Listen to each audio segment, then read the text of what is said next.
اللہ الرحمن الرحیم۔ آج ہم سورہ بقرہ کی آیت نمبر 33 سے 36 تک پڑھیں گے۔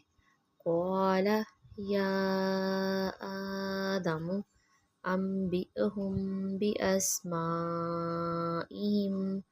فلما انبأہم باسمائہم قال الم اقل لکم انی اعلم غیب السماوات والارض واعلم ما تبدون وما کنتم تکتمون وَإِذْ قُلْنَا لِلْمَلَائِكَةِ اسْجُدُوا لِآدَمَ فَسَجَدُوا إِلَّا إِبْلِيسَ أَبَى وَاسْتَكْبَرَ وَكَانَ مِنَ الْكَافِرِينَ وَقُلْنَا يَا آدَمُ اسْكُنْ أَنْتَ وَزَوْجُكَ الْجَنَّةَ وَكُلَا مِنْهَا رَغَدًا